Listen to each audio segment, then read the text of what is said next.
अब आज हम थोड़ा आगे डिस्कस कर लेते हैं। नेक्स्ट ट्यूसडे से ये जो हमने नया चैप्टर स्टार्ट किया है, ठीक है, जहाँ तक हमने पढ़ लिया होगा यही आपने आइंदा के लिए याद रखना है, टेस्ट हुआ करेगा, ठीक है। एंगुलर मोमेंटम जहाँ से अब हम शुरू कर रहे हैं तो बेहतर ये है, बल्कि इससे पीछे हमने जो 2-3 एक सेंट्रीपिटल फोर्स था तो वो भी इंक्लूड कर लें आप, ये चैप्टर जो है, ठीक है अबू हुरैरा। तो सेंट्रीपिटल फोर्स पढ़ा दिया, वो इतना अहम टॉपिक था, आप एब्सेंट थे तब। पढ़ो जी। इसमें सेंट्रीपिटल फोर्स लॉन्ग नहीं आता कभी, इस चैप्टर में ज़्यादातर लॉन्ग आने के इम्कानात नहीं हैं, न्यूमेरिकल आने के, लेकिन फिर भी जो हम कर रहे हैं, मैंने असाइनमेंट दी हैं, लिखवाया, मोमेंट ऑफ इनर्शिया भी इनको मैंने पूरा करवाया, वो भी लॉन्ग आ सकता है कि what is moment of inertia and explain the moment of inertia of rigid body, ये सेंट्रीपिटल फोर्स को वो कहेगा एक्सप्लेन करें। और आज हम जो आज तो बल्कि शॉर्ट ही है, आगे एक है कि काइनेटिक एनर्जी है उसकी, रोटेशनल काइनेटिक एनर्जी, वो आएगा, और इस तरह से आगे। तो ये 1-2 क्वेश्चन हैं, आगे भी करते जाएंगे, साथ साथ बताते जाएंगे बेटा आपको। अब आगे देखें ज़रा, नेक्स्ट हमारे पास क्या है, नेक्स्ट क्या टॉपिक है आज, एंगुलर मोमेंटम। चलें बस अब इधर देखें जी आप, बस अब इधर एंगुलर मोमेंटम क्या है हमारे पास, देखें जी। पहली बात तो ये कि एंगुलर मोमेंटम का एंगुलर मोशन में वही काम होता है जो लीनियर मोमेंटम का लीनियर मोशन में होता है, ठीक है। देखें जी, आपको पीछे मैं पढ़ा के आया हूँ, पहले तो ये मैं बात लिखता हूँ कि आपने पीछे पढ़ा था कि डेल्टा पी ओवर टी किसके इक्वल था, फोर्स के इक्वल था, पढ़ाया था ना ये पूरा रिलेशन मैंने, कि मोमेंटम में तब्दीली की शरह किसके बराबर होती है, फोर्स के बराबर होती है। ये किस में था, लीनियर, वो पर्दे पीछे से कुछ इस नहीं, उधर रोशनी रहने दो, क्योंकि वो बाद में जब ब्राइटनेस तेज़ करेंगे सही हो जाएगी।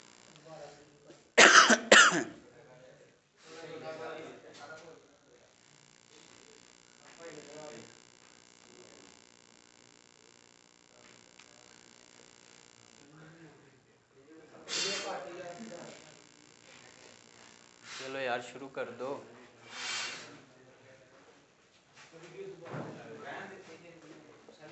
चलें बेटा आप देखें ज़रा, नज़र आ रहा है सही, चलें ठीक है, चलने दो इधर से। एंगुलर मोशन में पहली बात तो ये है कि एंगुलर मोमेंटम को शो करते हैं एल के साथ, अभी हम इसको करेंगे भी। इधर बेटा इधर ध्यान करो, आप इधर ध्यान किया करो ना। अब देखो, और लीनियर मोमेंटम को हम किससे शो करते हैं, पी के साथ। तो वहाँ हमने पढ़ा था यहाँ पे टार्क आएगा, जो काम इधर फोर्स का होता है वो इधर किसका होता है, टार्क का। जो इधर काम लीनियर मोमेंटम का होता है वो इधर किसका होता है, एंगुलर मोमेंटम का। ये एंगुलर मोशन में है, ये लीनियर मोशन में है। आ जाए बेटा। अच्छा जी, अब देखें, यहाँ हमने पढ़ा था अगर हमने किसी बॉडी का लीनियर मोमेंटम चेंज करना हो तो हम उस बॉडी के ऊपर क्या अप्लाई करते हैं, फोर्स अप्लाई करते हैं।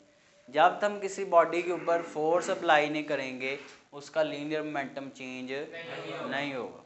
यानी कि अगर वो रेस्ट में है, तो ये न्यूटन का समझ लो, चोर साहब का वो जो सेकंड लॉ है वो यही बताता है, रेस्ट में है तो रेस्ट में ही पड़ा रहेगा, जब तक फोर्स लगाएंगे तो फिर वो मूव करेगा, फोर्स लगाएंगे तो फिर मोमेंटम चेंज होगा। यानी कि पहले रेस्ट में पड़ा हुआ है तो मोमेंटम कितना बन रहा है उसका, ज़ीरो, क्योंकि मोमेंटम इस तरह फाइंड करते हैं, पी को इक्वल होता है किसके, एम वी के। इधर अभी आप निकालेंगे कि एल इक्वल होता है किसके, आर पी के, किसके इक्वल होता है, और फिर आगे ये भी आएगा कि एम वी आर भी आप इसको कह सकते हैं, ठीक है।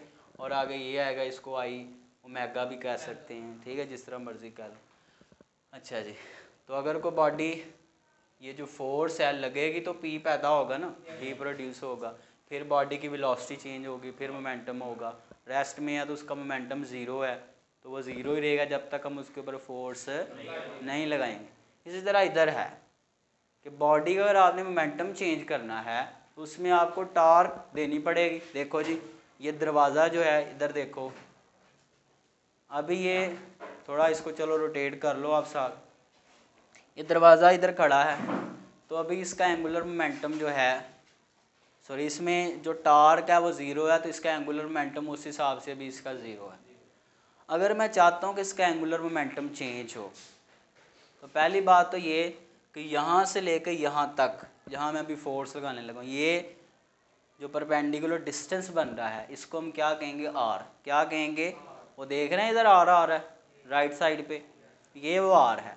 तो मैं पहले तो क्या करूँगा, इसके ऊपर लगाऊंगा फोर्स। क्या लगाऊंगा, फोर्स लगाऊंगा। तो उससे इसकी क्या चेंज होगी, वेलोसिटी। वेलोसिटी चेंज हो रही है ना, वेलोसिटी चेंज होने से क्या आपको मिलेगा, मोमेंटम मिलेगा। क्या मिलेगा, मोमेंटम। तो इसमें लीनियर मोमेंटम, इसलिए इधर पी आ रहा है। तो जब हम इसके ऊपर लीनियर मोमेंटम इसको दे रहे हैं, तो उससे इसमें क्या प्रोड्यूस हो रही है, टार्क। क्या प्रोड्यूस हो रही है, तो अगर हम टार्क देंगे तो फिर बॉडी के पास क्या आएगा, उसका एंगुलर मोमेंटम। ठीक है, जितना ज़्यादा टार्क देंगे, पहले अभी इसका एंगुलर मोमेंटम लो जी ज़ीरो है, क्योंकि इसका पी क्या है, ज़ीरो, अभी रेस्ट में है ना। तो जब मैं इसमें टार्क प्रोड्यूस कर रहा हूँ तो पी चेंज हो रहा है, उससे आपके पास ये आर पी का आंसर भी चेंज होगा, तो उससे एल भी क्या होगा, चेंज होगा। तो ये इसका मतलब मैंने आपको पहले ही बता दिया बेटा कि जब तक आप बॉडी को कोई एक्सटर्नल टार्क नहीं देंगे तब तक बॉडी का जो एंगुलर मोमेंटम है वो चेंज नहीं होगा। अंडरस्टैंड। अब देखें, तो यही काम आगे मैं आपको फिर बताता हूँ, आगे जाके आगे कहाँ पे हो रहा है। चलें, वो जो मैंने दरवाजे वाला सारा केस किया, मैं ज़रा इधर करता हूँ कि हमारे पास एक बॉडी है, उसको हमने ओ पॉइंट के ऊपर पाइवोट किया हुआ है, और वो जो पार्टिकल है उसका अपना मैस कितना है बेटा, एम मैस है। कितना मैस है, एम मैस है। अच्छा जी, तो ये यहाँ से लेके यहाँ तक इसका जो पोजीशन वेक्टर बन रहा है, जो इसकी डायरेक्शन बता रहा है, वो क्या है, आर। आर हमें पोजीशन वेक्टर ही बताता है। ठीक है जी। अच्छा, उसके बाद हम चाहते हैं कि ये जो इसकी एक्सिस ऑफ रोटेशन है, एक्सिस ऑफ रोटेशन क्या, वो उसकी वहाँ बन रहे थे कब्जे, देख रहे थे ना आप। अगर इसकी एक्सिस ऑफ रोटेशन ये बन रही है, इसके गिर्द अब ये, चलो ये ऐसे कह लो, इधर आधा इधर आधा दीवार के उस पार, इसके गिर्द ये सारा घूमेगा। बात समझ रहे हैं। ठीक है, अब होगा क्या, अब होगा ये कि हम इस मैस के ऊपर हम लगाएंगे, बेटा इधर ध्यान करो, रियाज बाद में देख लेना, हम इसके ऊपर लगाएंगे फोर्स, यानी कि इसको लीनियर मोमेंटम देंगे। फोर्स लगाने से क्या प्रोड्यूस होता है, लीनियर मोमेंटम। तो हम इसके ऊपर फोर्स लगाएंगे तो इसमें प्रोड्यूस हो रहा है क्या बेटा, लीनियर मोमेंटम। ठीक है जी। अच्छा, उसके बायस क्या है, अब मैं ज़रा इसको करने लगा हूँ। तो इस बॉडी का जितना भी पोजीशन वेक्टर आर है और मल्टीप्लाई इसमें जो हम लीनियर मोमेंटम प्रोड्यूस कर रहे हैं उसका क्रॉस ले लें, क्रॉस प्रोडक्ट ले लें, तो इन दोनों का जो क्रॉस प्रोडक्ट है वो हमें क्या देगा, एंगुलर मोमेंटम देगा। मैं बुक के हिसाब से बताता हूँ, पहले सिंपल वर्डिंग में आपको समझा रहा हूँ। तो अब बेटा हमारे पास ये जो बॉडी है, जैसे हम इसमें लीनियर मोमेंटम प्रोड्यूस करने की कोशिश करेंगे तो अब बॉडी इस तरह क्या करेगी, रोटेट करेगी कि नहीं करेगी। तो अब घूमने लग गई है, तो हम कहेंगे इस बॉडी के पास अब कौन सा मोमेंटम आ गया है, एंगुलर मोमेंटम आ गया। और एंगुलर मोमेंटम क्या है, द क्रॉस प्रोडक्ट, इसको एल से शो करते हैं, cross product of position vector and the linear momentum of a body is known as its angular momentum. क्या कहलाता है, इसका एंगुलर मोमेंटम कहलाता है। तो पहले ज़रा हम इस तरह इसकी डेफिनेशन लिखते हैं, बाद में इसको बुक के हिसाब से भी देखते हैं बेटा।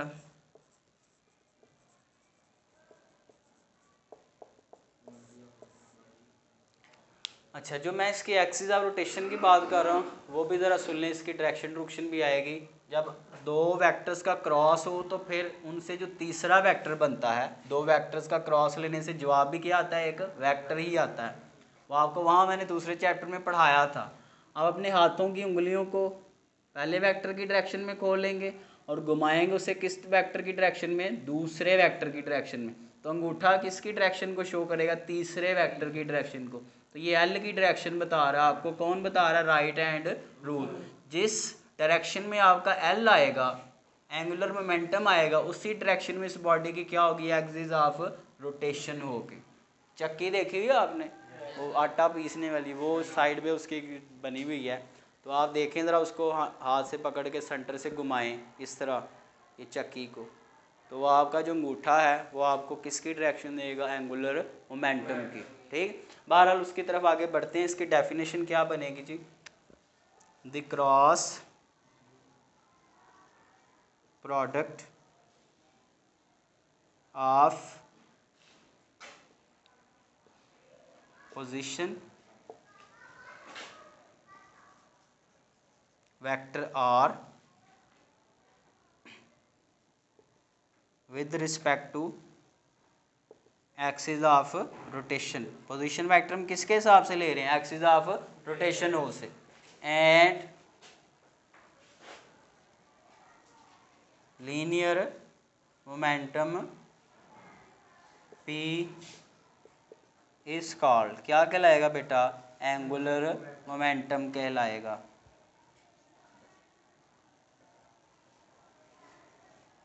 ठीक है बच्चों, और एंगुलर मोमेंटम को किससे शो करेंगे, एल से शो करेंगे। ठीक है, अच्छा जी, इसके बाद आगे बढ़ते हैं। इसका फॉर्मूला मैंने ऊपर लिख दिया है, मैं इधर भी लिखता हूँ, फॉर्मूले को बाद में लिखते हैं। ज़रा पहले ना इसको बुक के हिसाब से भी इसको डिफाइन कर लें कि बुक वाले ने क्या कहा हुआ है। तो किसी बॉडी के पास एंगुलर मोमेंटम होगा, a body possesses angular momentum if it is changing it's angular position. अगर कोई बॉडी अपनी क्या चेंज करे, एंगुलर पोजीशन चेंज करे। देखें कैसे, ये दरवाजे की तरफ दोबारा आप देखेंगे, देखो ये दरवाज़ा इधर पड़ा हुआ है ना, तो अभी इसकी एंगुलर पोजीशन इसकी ये कब्ज़ों या इसके रेफरेंस एक्सिस के हिसाब से ये बन रही है, यही बन रही है ना। मैं इसको घुमा रहा हूँ, यहाँ ले आया हूँ, तो अब इसने कब्ज़ों के हिसाब से अपनी जगह को क्या किया, तब्दील किया। पहले इधर पड़ा हुआ था ना, तो अब वहाँ से के कहाँ आ गया, यहाँ। अगर कोई बॉडी अपने रेफरेंस एक्सिस के हिसाब से अपनी एंगुलर पोजीशन को क्या करे, चेंज करे, the body is changing its angular position with respect to its reference axis, तो फिर हम कहेंगे बॉडी possesses, बॉडी के पास क्या है, एंगुलर मोमेंटम है। समझ आ रही है बात की, चाहे ऐसी याद रखो चाहे वैसी याद रखो, आपकी मर्ज़ी है। तो ज़रा हम इसको बुक वाले की मर्ज़ी के मुताबिक भी डिफ़ाइन कर देते हैं। सो अ बॉडी possesses, पोजेसिस का मतलब होता है रखना, कि किसी बॉडी के पास है। Possesses angular momentum through reference axis if it changes its angular position with reference या विद रिस्पेक्ट टू, जो मर्जी कह लें, ध्यान इधर करो, with respect to its reference axis. ठीक है बच्चों, तो हम कहेंगे बॉडी के पास क्या एंगुलर मोमेंटम है, क्या है, एंगुलर मोमेंटम है। ठीक है बच्चों,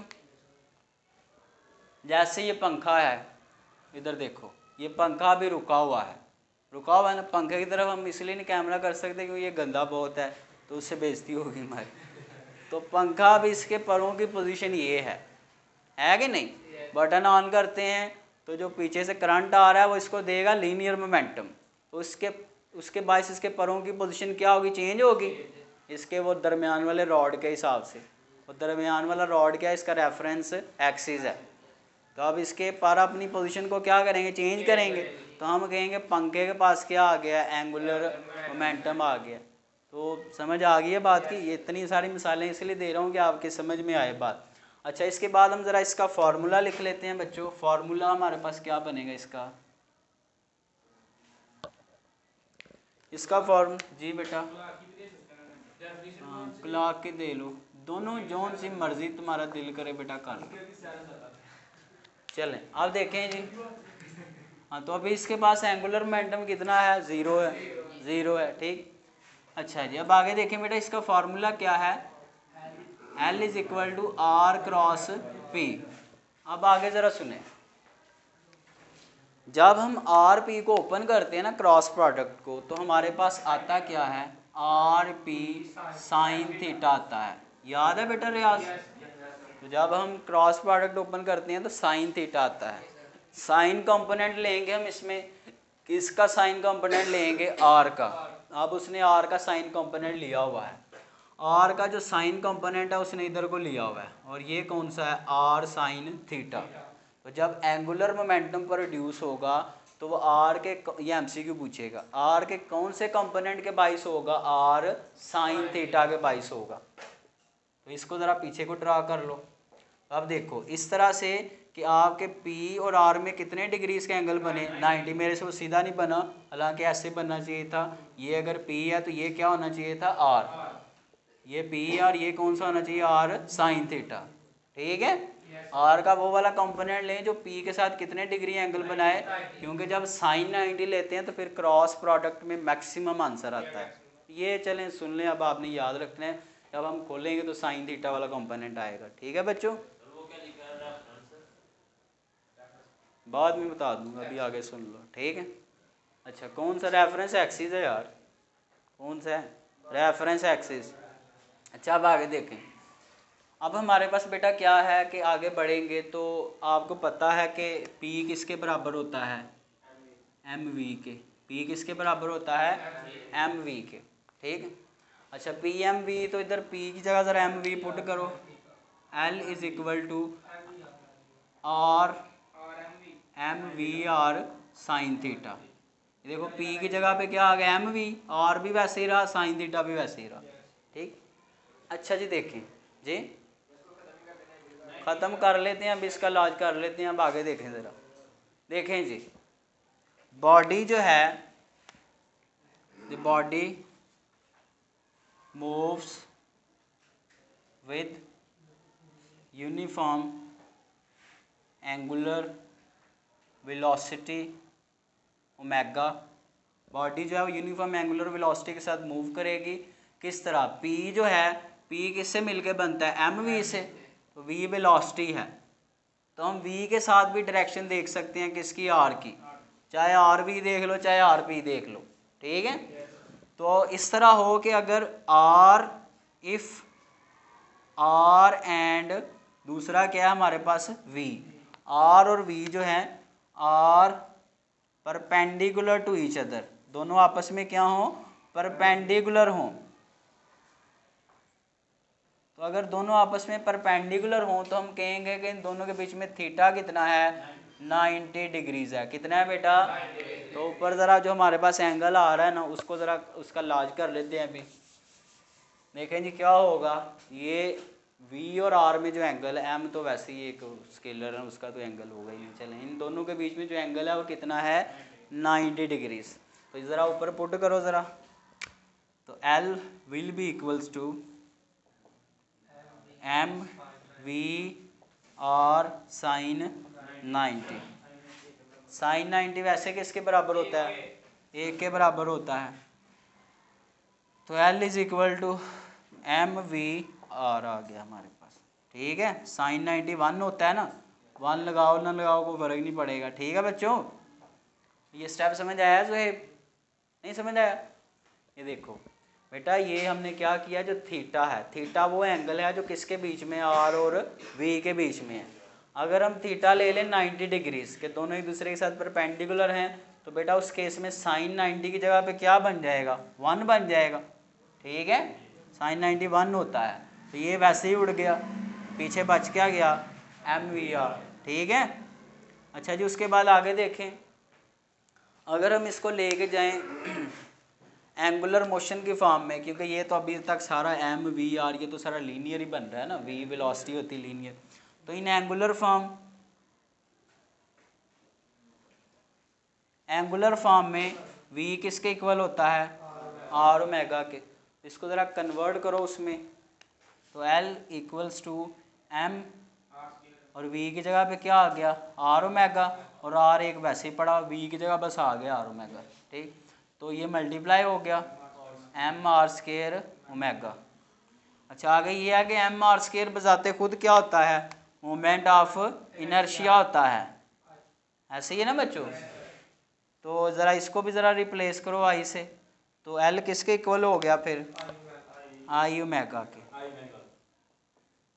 ठीक है बच्चों, ये बात याद रहेगी। तो लो जी, एंगुलर मोमेंटम के इतने सारे फार्मूले आ गए, चाहे ये लिखें, चाहे आप ये लिखें, चाहे आप ये लिखो, चाहे आप ये लिखो। तो अब आप सिचुएशन के मुताबिक डिफरेंट प्रॉब्लम्स में जब आपके सामने कोई ई कैट या एम कैट का कोई एमसीक्यू आएगा या आप बेटा किसी न्यूमेरिकल को सॉल्व कर रहे हैं, तो अपने डाटा को देखेंगे। डाटा के अंदर जो चीज़ें आपको दी गई हैं, उस डाटा की चीज़ों को देखते हुए फिर आप अपना कोई फार्मूला यूज़ करेंगे। ठीक है बेटा, अब इतनी सेंस आप में होनी चाहिए। अब आगे देखें जी, तो जैसे वहाँ पे सेम वही चीज़ बनी है, इधर लीनियर मोमेंटम इक्वल होता है एम वी के, और एंगुलर मोमेंटम किसके इक्वल आया है, आई ओमेगा के।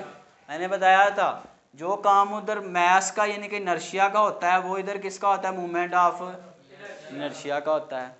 जो काम उधर लीनियर वेलोसिटी का होता है, वो इधर किसका होता है, एंगुलर वेलोसिटी का। तो चीज़ तो वही आई है। इनर्शिया मैस पे डिपेंड करता है, ये आपने 9th में नहीं पढ़ा हुआ जी। वेट का इसमें कोई लॉजिक नहीं बेटा, वेट खुद जो है वो डिपेंडेंट क्वांटिटी, और वो भी मैस पे ही डिपेंड करता है, मैस और जी पे। ठीक है, तो मैस जो है वो एक बेस क्वांटिटी है, वो किसी पे डिपेंड नहीं कर रहा। हाँ, वेट एक ड्राइव्ड क्वांटिटी है जो मैस पे डिपेंड कर रही है। ठीक है, जैसे आप कहेंगे भाई अब्बा जी किस पे डिपेंड करते हैं, तो वो कहेंगे वो इंडिपेंडेंट है, वो किसी पे डिपेंड नहीं करते। आप किस पे डिपेंड करते हैं, आप अब्बा जी पे डिपेंड करते हैं, है कि नहीं। तो आप समझ लिए आप वज़न है उनके ऊपर, एक बोझ है। ठीक है, तो आप डिपेंड कर रहे हैं, वो किसी के ऊपर डिपेंड नहीं कर रहे। ये एग्जांपल हमारे पास है। चलें अब आगे देखें बेटा, ये तो हमने एंगुलर मोमेंटम निकाला है एक पार्टिकल का जिसका मैस m था। सपोज हमारे पास वो जो चक्की सी बनी हुई है, एक ऐसी बॉडी को ले लें जी। शॉर्ट आता है पेपर में ये, ठीक है, शॉर्ट क्वेश्चन के तौर पे। लेकिन चलो अगर लॉन्ग आ भी जाए तो ये बातें फिर आप कर देना सारी। ठीक, हाँ प्रूव करो। हाँ, ये आता है एक्सरसाइज का एक क्वेश्चन है, शॉर्ट क्वेश्चन आता है कि प्रूव करें कि L is equal to M V R. ठीक है, तो L is equal to M V R अभी हमने निकाला है ना, ये यहाँ तक, ये शॉर्ट पूछ सकता है। दूसरा वो पूछ सकता है कि व्हाट इज़ एंगुलर मोमेंटम, ये भी शॉर्ट पूछ सकता है। तो आपने डेफिनेशन, इसका फार्मूला और यूनिट। अब यूनिट भी इसका ज़रा सुन लें, इसका यूनिट क्या बनेगा वो इधर ही लिख देता हूँ। देखें बेटा, इसका यूनिट क्या बनेगा, इसका यूनिट आप इसके फार्मूले से बना सकते हैं, चाहो इधर से बनाओ, चाहो इधर से बनाओ, चलो इधर से बना लो ऊपर वाले से। तो यूनिट बन रहा है बेटा इसका क्या, आर का क्या होता है, मीटर, आर एक लेंथ ही है ना, तो मीटर होगा। पी का क्या होता है, kilogram metre per second, 9th में आपने पढ़ा होगा। तो मोमेंटम का ये यूनिट होता है, और लेंथ का क्या होता है, मीटर होता है। अच्छा जी, अब आगे देखो ये क्या बनेगा, किलोग्राम मीटर स्क्वायर पर सेकंड। तो एक इसका ये यूनिट है, एक इसका ये भी बनेगा जो वो अली कह रहा है, जूल सेकंड। तो वो कहेगा कि kilogram metre per second, metre square पर सेकंड से जूल पर सेकंड कैसे इक्वल होते हैं। तो आप कर लेंगे इसको, या बताऊँ इसका भी, लगेगा तो बता दें। चलें जी, अब देखें कहाँ से, ये वाला, ये भी मैं कर लूँ ना फिर देखता हूँ। ठीक है, फिर आप मुझे तसल्ली से दिखाना।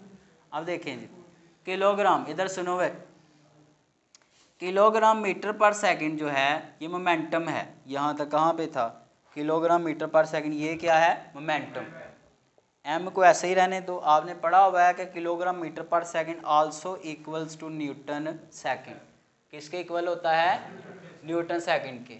वो यहाँ से बनता है del P over del T over T equal किसके होता है, फोर्स के। तो ये होता है ना मोमेंटम, इसका ये टी उधर ले जाओ। तो मोमेंटम का यूनिट अभी हमने क्या लिखा, किलोग्राम मीटर पर सेकंड। ये टी उधर चला गया तो एफ का न्यूटन, और टी भी उधर गया, उसका क्या बन गया, सेकंड। तो बात समझ आइए। तो ये किलोग्राम मीटर पर सेकंड किसके इक्वल होता है बेटा, न्यूटन सेकंड के। अच्छा ये आगे देख लो, जो हमारे पास न्यूटन मीटर है वो किसके इक्वल होता है, जूल के। वर्क नहीं होता, work is equal to F D होता है ना। तो न्यूटन, और ये क्या होता है मीटर, और वर्क का यूनिट क्या होता है जूल। ठीक है, तो वो बन गया हमारे पास, इसकी जगह पे आ गया है जूल, और सेकंड साथ वैसे ही रहा। यही आप बताना चाह रहे थे बेटा अली, ये कुछ और है क्या है? ये यूनिट को उसने किया हुआ है। चलें ऐसे कर लें जैसे मैंने बताया, आप सिंपल वैसे कर लें तो भी ठीक है, मैंने ज़्यादा आसान बता दिया। ठीक है, लेकिन इधर सुन लें, इधर बेटा जब ये मैंने यूज़ किया है ना कि किलोग्राम मीटर पर सेकंड की जगह जूल, ये सॉरी मैंने यूज़ किया था न्यूटन सेकंड, पहले आप उसको रेफरेंस दें कि इस फार्मूले के मुताबिक न्यूटन सेकंड किसके इक्वल होता है, किलोग्राम मीटर पर सेकंड के। फिर उसे बताएं कि हम इसके मुताबिक जानते हैं कि जूल किसके इक्वल होता है, न्यूटन मीटर के, और फिर न्यूटन मीटर की जगह जूल, और ये सिंपल। ठीक है बेटा, जैसे आपने किया है बेटा अली वैसे भी ठीक है। अब ज़रा ये था एक पार्टिकल का एंगुलर मोमेंटम, कि अगर कोई सिर्फ एक मैस हो, एक ही पार्टिकल हो और वो घूम रहा हो तो उसके पास जो एंगुलर मोमेंटम है उसका ये फार्मूला है। अगर हमारे पास कोई रिजिड बॉडी हो तो उसका जो एंगुलर मोमेंटम अगर हम फाइंड करना चाहें, आपकी बुक में बनी हुई है एक रिजिड बॉडी सी बनी हुई है ना, देख रहे हैं इस तरह। तो सपोज आप यहाँ से इसका जो यहाँ कोई मैस पड़ा हुआ है वो कितना है, mi है, और इसका जो डिस्टेंस है वो कितना है, ri। जितनी लीनियर टेंजेंशियल वेलोसिटी से बॉडी मूव कर रही है वो कितनी है, vi। ठीक है जी, तो अब इसमें सिर्फ एक ही तो मैस नहीं ना होगा, इसमें तो n नंबर ऑफ पार्टिकल, इधर भी कोई पड़ा हो, कोई इधर पड़ा हो, कोई इधर पड़ा हुआ। समझ आ रही है बात की? और जैसे झूले नहीं आप देखते वो मेले में, एक घोड़ा एक इधर एक इधर एक इधर, समझ आ रही है? फिर हम हर घोड़े का निकालेंगे कि कितना कितना उसका एंगुलर मोमेंटम है। टोपी इधर देखो, चलें अब इधर देखें बेटा, अब क्या होगा, तो हम क्या करेंगे, m1 m2 m3 m4 mn तक हम ये सारा कैलकुलेट करेंगे। तो आप कह लें कि रिजिड बॉडी का जो एंगुलर मोमेंटम है, बस आपने ये डायरेक्ट फार्मूला याद रखना है, बाकी आपको पता ही है। हम क्या करेंगे बेटा, सारों का निकालेंगे एंगुलर मोमेंटम। ठीक है, और वो किसके इक्वल आएगा, देखें जी, सारों का पहले निकालेंगे मूवमेंट ऑफ इनर्शिया, ये आई निकालेंगे ना सबका, तो सब पार्टिकल्स का मूवमेंट ऑफ इनर्शिया किसके इक्वल होगा, सम ऑफ आई रन्स फ्रॉम 1 से लेकर कहाँ तक, n तक। मूवमेंट ऑफ इनर्शिया निकालेंगे, ब्रैकेट ऐसा करें इधर डाल लें। ठीक है, मूवमेंट ऑफ इनर्शिया सारे पार्टिकल्स का निकालना, जब सारे का निकालना तो हम जनरल टर्म mi यूज़ करते हैं, और वो कितने डिस्टेंस पर हैं, ri डिस्टेंस पर हैं, और वो स्केयर भी उसका। ठीक है बच्चों, और उसके बाद ये सारे अब सेम एंगुलर वेलोसिटी से मूव करेंगे ना, क्योंकि एक ही बॉडी के साथ अटैच्ड हैं, तो जितनी वेलोसिटी से एक घोड़ा वो घूम रहा होता है उतनी से हसन आगे वाला भी घूम रहा होता है ना। ये तो नहीं एक पीछे हो एक आगे हो, या पार ये पंखा चला दें तो एक पार पीछे रह जाए कहीं आगे रह जाए, ऐसे तो पॉसिबल नहीं है। सेम ही एंगुलर वेलोसिटी सारे लोग घूम रहे होते हैं। अच्छा जी, तो आगे ये जितनी एंगुलर वेलोसिटी से घूम रहे हैं वो कितनी है, ओमेगा। अब आप जानते हैं ये सारे टर्म क्या होता है, मोमेंट ऑफ इनर्शिया होता है। तो आप जानते हैं कि I इक्वल होता है समेशन 1 से लेके n तक mi ri का स्केयर, ये I है। तो इसके जगह पे सारे की जगह पे क्या आ गया, I आ गया, और आगे क्या पड़ा हुआ है, ओमेगा। तो रिजिड बॉडी का अगर निकालें तो फिर उससे उसके लिए भी यही हमारे पास फॉर्मूला है। ठीक है बच्चों। अच्छा, इसके बाद एंड पे कुछ और चीज़ भी है, spin angular momentum and orbital angular momentum. यहाँ तक बच्चों ठीक है? इसको ऊपर सीधा करके लिख लेते हैं। तो L is equal to I omega. ठीक है बच्चों। अच्छा, आगे हमारे पास क्या है, spin angular momentum. Spin angular momentum को चलिए मैं सिंपल लिख देता हूँ। स्पिन एंगुलर मोमेंटम को L से ज़ाहिर करते हैं, किससे ज़ाहिर करते हैं, और ऑर्बिटल एंगुलर मोमेंटम को LO से ज़ाहिर करते हैं। आप लिख सकते हैं स्पिन एंगुलर मोमेंटम, और ये कौन सा है बेटा, ऑर्बिटल एंगुलर मोमेंटम। याद रहेगी ये बात, ये पेपर में लैला से एक शॉर्ट पूछ सकता है कि differentiate between spin angular momentum and orbital angular momentum. अच्छा, स्पिन एंगुलर मोमेंटम क्या है, देखें इधर। पहली बात, ये बॉडी कोई स्पिन कब करती है, पता है इसका? देखें, स्पिन मोशन तब होता है जब बॉडी का जो एक्सिस ऑफ रोटेशन है ना उसकी अंदर से ही पास कर रहा हो। जैसे अगर आप एक फुटबॉल को हाथ के ऊपर घुमाएं, या अर्थ को देखें, जब अर्थ रोटेट कर रही है अपने एक्सिस के गिर्द, तो उसका एक्सिस ऑफ रोटेशन उस बॉडी के अंदर से ही पास कर रहा है, उंगली के ऊपर घूम रही है ना, तो वो फुटबॉल के अंदर से ही गुजर रहा है ना, समझ आ रही है। अगर बॉडी के अंदर से ही उसके एक्सिस ऑफ रोटेशन पास करे तो उसका मोशन होता है स्पिन मोशन। तो अगर कोई बॉडी स्पिन कर रही है, देखो मैं अभी स्पिन कर रहा हूँ उधर ही खड़ा होके, समझ आ रही है कि नहीं। तो अगर कोई बॉडी स्पिन कर रही हो तो उसके पास जो एंगुलर मोमेंटम होता है वो कौन सा होता है, स्पिन एंगुलर मोमेंटम होता है। तो हमारी ज़मीन अपने एक्सिस के गिर्द भी घूम रही है, जिसकी वजह से 24 घंटे पूरे हो रहे हैं। अंडरस्टैंड जी। अच्छा, इसके बाद आगे देखें, अगर जो अर्थ है उसका मोशन देखें अराउंड सन, सन के गिर्द भी तो घूम रही है, तो फिर ऑर्बिट में है। अब जब इसका मोशन अराउंड सन देखेंगे ना, फिर इसका एक्सिस ऑफ रोटेशन इसकी बॉडी में से पास नहीं हो रहा बल्कि यहाँ से पास हो रहा है। तो अगर किसी बॉडी के एक्सिस ऑफ रोटेशन उसके बॉडी से अवे हो, दूर हो, तो हम कहते हैं उसका मोशन है ऑर्बिटल मोशन या सर्कुलर मोशन। तो जब हम इसकी एंगुलर मोमेंटम देखेंगे किसके हिसाब से, सन के हिसाब से, कि सन के गिर्द ये कितने मोमेंटम से घूम रही, तो फिर ये एक ऑर्बिट में ही घूम रहा है ना, तो फिर इसका जो मोमेंटम है वो क्या होगा, ऑर्बिटल एंगुलर मोमेंटम। अंडरस्टैंड जी, बात समझ आ रही है, ठीक है। तो ये कल के लिए बेटा आपका काम है, बुक के ऊपर आप